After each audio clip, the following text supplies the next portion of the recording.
Asistencialismo y paternalismo como legado del fujimorismo.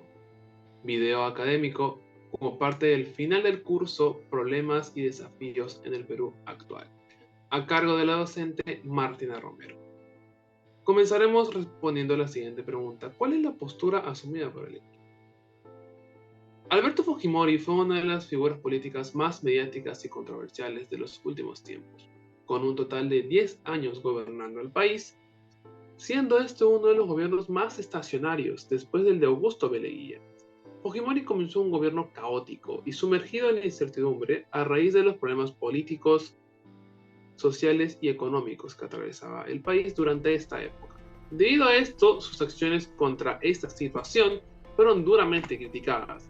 Teniendo esto en cuenta, nos hacemos la siguiente pregunta: ¿consideras que prácticas consideradas como asistencialistas y paternalistas propias del gobierno de Alberto Fujimori siguen siendo estrategias para permanecer en la esfera política actual? Consideramos que sí, debido a que las estrategias utilizadas por los partidos políticos actuales tienen el mismo sentido asistencialista y paternalista.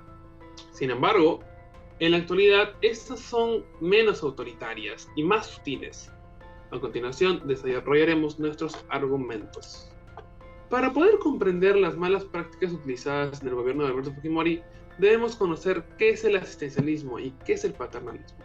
El asistencialismo es actitud política orientada a resolver problemas sociales a partir de la asistencia externa en lugar de generar soluciones estructurales.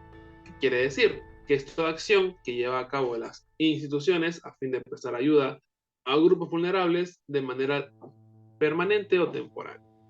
Y el paternalismo es actitud de la persona que aplica las formas de autoridad y protección propias del padre de familia tradicional a otro tipo de relaciones como sociales, políticas, laborales.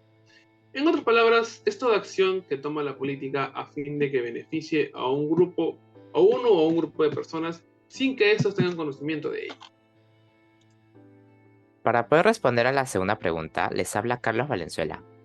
Los autores que hemos consultado para la elaboración de su trabajo final fueron el autor John Crabtree y su artículo Populismo y Neopopulismo, la experiencia peruana.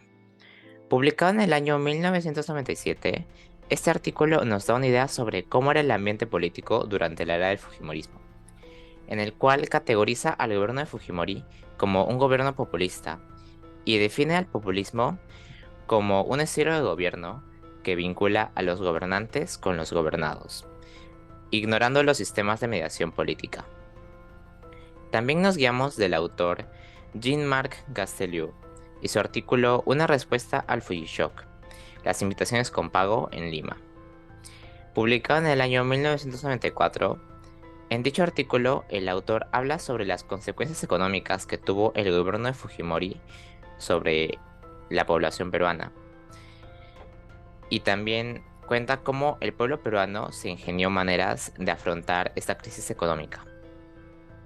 El autor menciona que Fujimori, antes de haber sido electo como presidente, había prometido a la población peruana no tomar ninguna medida que afecte a los más necesitados. A pesar de dicha promesa, Fujimori tomó la decisión de emplear el Plan Neoliberal Económico, popularmente conocido como Fujishock. Dicho plan causó protestas violentas, debido a la brutal alza de precios al consumidor. Para poder contrarrestar esto y ayudar a las familias de bajos recursos, se había planeado programas para la protección de madres y niños. Lamentablemente, estos tardaron en llegar a ser instalados debido a la escasez de ingresos fiscales. Estos puntos de vista y acontecimientos descritos por ambos autores fueron imperativos para la creación de nuestro trabajo final. Gracias. ¿Qué cambios identificas en tu ensayo en la actualidad? Bueno, una clara muestra durante el Fujimorato fue la ayuda de los campesinos en la zona de la sierra, quienes fueron apoyados con la maquinaria, mayormente, sin embargo, no se otorgó lo principal que era la educación para poder salir de la pobreza. Como bien inicio en clase, en la época del Fujimorato la pobreza no bajó a grandes niveles. Esa misma práctica asistencialista y paternalista a la fecha se usó por el actual gobierno indicado, que activaría en el banco agrario con la finalidad de prestar ayuda económica a los campesinos. Sin embargo, vemos que esa fórmula no funcionó del todo bien años atrás. Lo que necesita es dar educación a las personas para que sepan administrar sus tierras y llevar experta que pueda asesorarlos, y que esta inversión finalmente sea a lo largo del plazo y poder erradicar la pobreza.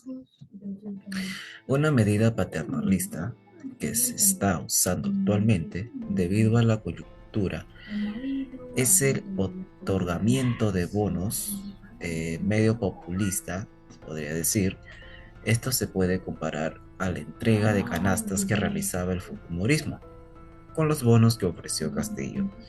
En este último caso, la economía se verá muy afectada a corto plazo, y no creemos que la emisión discriminada de bonos sea lo mejor, ya que el dinero sin una buena administración se acaba muy rápido. Bueno, en esta oportunidad me tocó responder la pregunta de qué permanencias identifica sobre el gobierno fujimorista en la actualidad. Pues se recalca que hay prácticas consideradas como asistencialistas y paternalistas propias del gobierno de Alberto Fujimori, la cual que si siguen siendo estrategias para permanecer en la esfera política, debido a que las estrategias utilizadas por los partidos políticos actuales tienen el mismo sentido asistencialistas y paternalistas. Las estrategias asistencialistas que se dieron en el gobierno del expresidente Alberto Fujimori han sido o han ido corriendo con paso del tiempo en los diferentes gobiernos, como en el caso de Alan García, Alejandro Toledo o el de Ollanta Humala. Como por ejemplo en el caso de Ollanta Humala, podemos decir que uno de sus proyectos más reconocidos fue el proyecto Caliwarma, que este consiste en ofrecer alimentos a los alumnos de colegios estatales en las zonas de pobreza y extrema pobreza. Y otro de los proyectos también destacados fue la beca 18, que más que todo fue dirigido para los alumnos de quinto y secundario para que cursen estudios superiores. Y en el gobierno de Alberto Fujimori, este ordenaba a su mano derecha, Absalón Vázquez, a organizar, planear y a ejecutar los movimientos electorales con dinero indebido del Estado y con ayuda de diversas instituciones que realizaban proyectos asistencialistas, pues esto con el fin de lograr la cooptación de diversos dirigentes rurales y diversos barrios populares.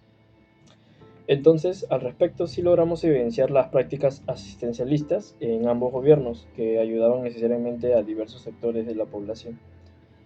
Luego, en la estrategia del paternalista, podemos dar un ejemplo de un caso puntual como el actual presidente electo Pedro Castillo, donde este mismo, junto con todo su partido, con la propuesta No Más Pobres en un País Rico, supo cómo obtener una gran mayoría de votantes en provincias, sumando al recelo que se tiene en algunos lugares contra la capital de Perú. Fue una de las grandes estrategias ejecutadas para llegar hasta la segunda vuelta con Keiko Fujimori. La campaña política de Fujimori, podemos ver cómo este engaña al pueblo diciendo que no hará shock, la cual, cuando entra al poder, decide aplicar esto mismo en 1990. Su ministro de Economía fue el encargado de anunciar el temido shock económico.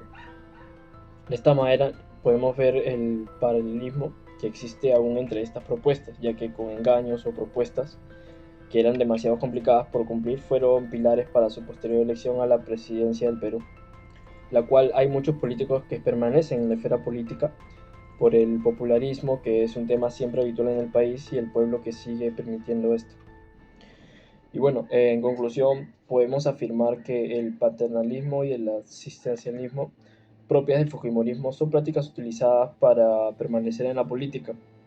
Por un lado, se puede evidenciar que los programas asistencialistas no generan un cambio sustancial en el desarrollo socioeconómico, Pues además la población peruana justifica la corrupción con la realización de obras públicas. Por otro lado, el modelo económico del Fujishock fue una medida paternalista durante el gobierno de Fujimori.